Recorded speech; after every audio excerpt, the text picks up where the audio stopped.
Bienvenidos.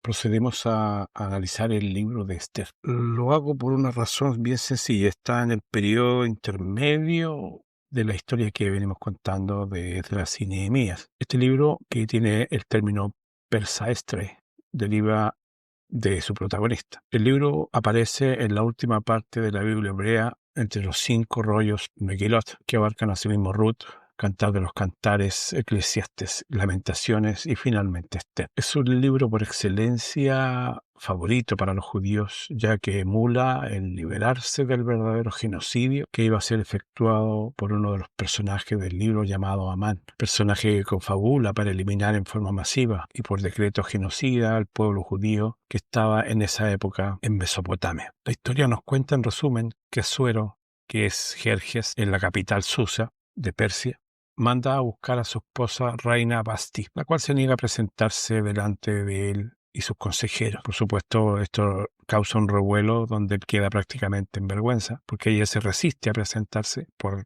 motivos que no conocemos profundamente, pero da motivo a que este rey decida ante sus consejeros y la falta de respeto de su desobediencia, que nunca más ella pase delante de su presencia, y ordena inmediatamente que se presente una serie de doncellas que estuviesen habitando en el reino para elegir una esposa dentro de ellas. Dentro de ellas estaba Esther, que había sido criada por Mardoqueo, hijo de Simei, hijo de Cis, del linaje de Benjamín, el cual había sido transportada de Jerusalén por los cautivos de la época, y había sido criada esta muchacha, que por supuesto es huérfana. Mardoqueo es su tío.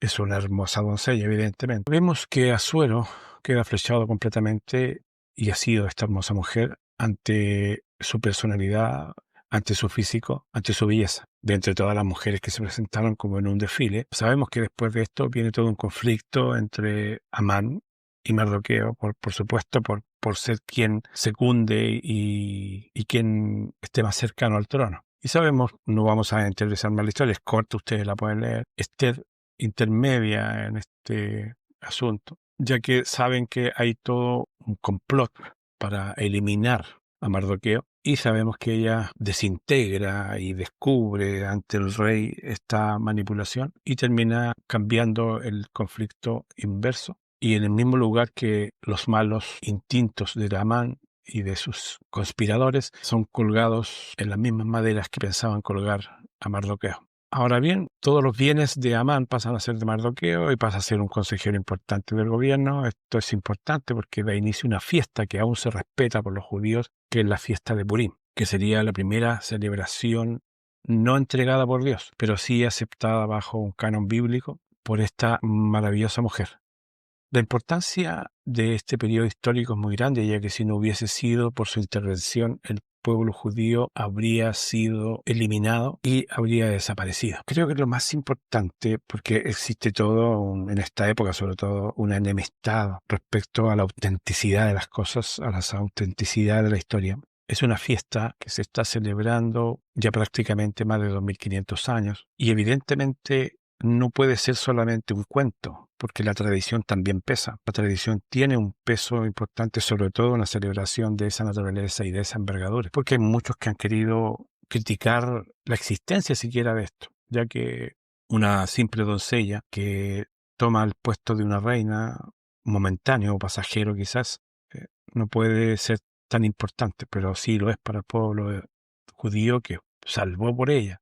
Es evidente que los reyes tenían varias esposas y que eran promiscuos, pero si ella logra detener un genocidio, merece el mérito. Vamos a ver en todo caso que hay evidencia de la existencia de esta historia, a pesar de que los enemigos de Dios no lo quieren reconocer. En este libro se ve muy poco fervor, evidentemente, hacia Dios. No aparece en ningún momento el nombre Yahvé o el nombre Elohim o el nombre Adonai, ya que es lisa y llanamente una historia, porque no está implícito, pero siempre Dios, cuando utiliza instrumentos y utiliza a personas sin que sean 100% religiosos o espirituales, tienen un trasfondo de designio y de destino que finalmente favorece al plan expuesto por Dios, al plan que debe desarrollarse en la historia. La importancia de este periodo histórico es muy grande, ya que si no hubiese sido por la intervención de Esther, el pueblo judío, como dije, habría desaparecido. Aquí vamos a resaltar ciertos detalles importantes. En este libro se ve muy poco fervor, como dije, hacia Dios, porque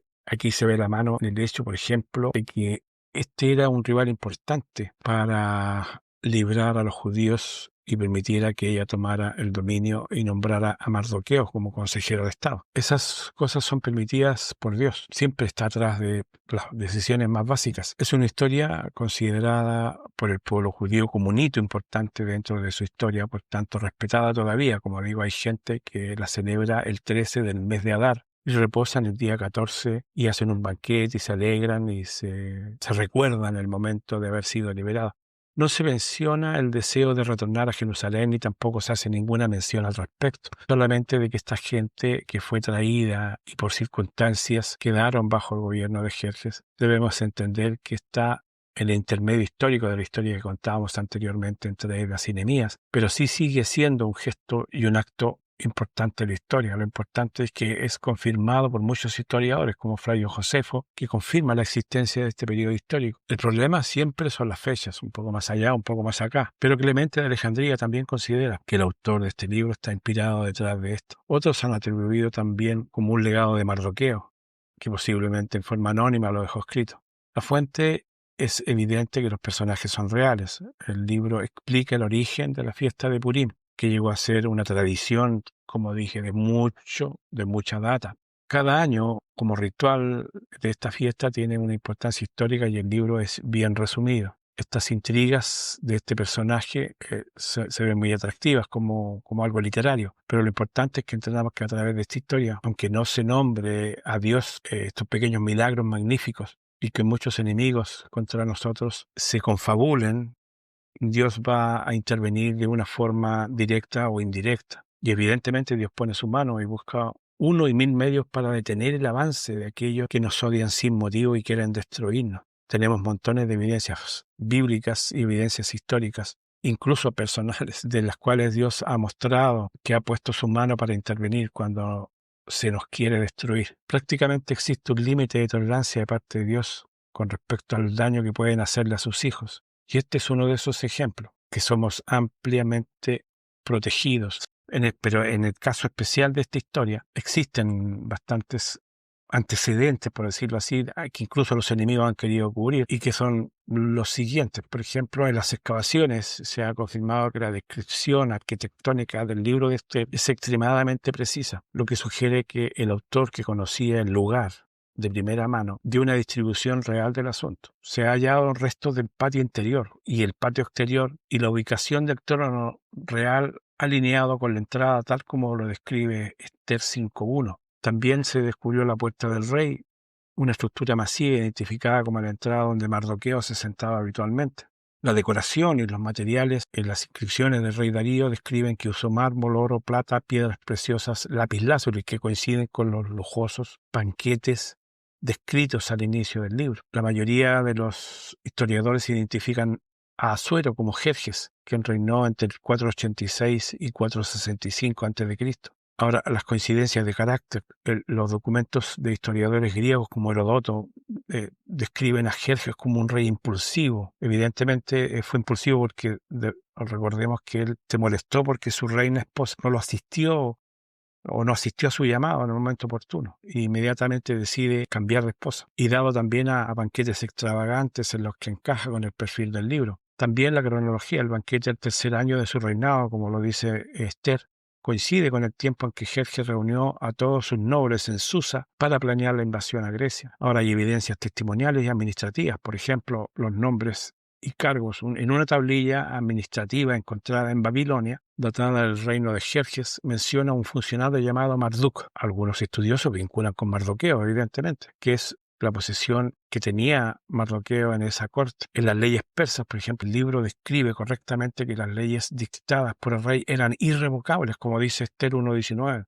Una de las características del sistema persa, corroborada por fuentes seculares, Ahora también las inscripciones reales de Jerjes, como la descripción Daiva, confirman que su imperio se extendía desde la India hasta Etiopía, abarcando una vasta cantidad de provincias, tal como lo afirma el texto bíblico. Ahora también hay una evidencia que siempre agrego en los temas, que son los sepulcros, porque si los seres o fue inventada la historia, obviamente no habrían sepulcros. No hay un sepulcro del Pato Donald, por ejemplo, porque es un cuento, es una historia.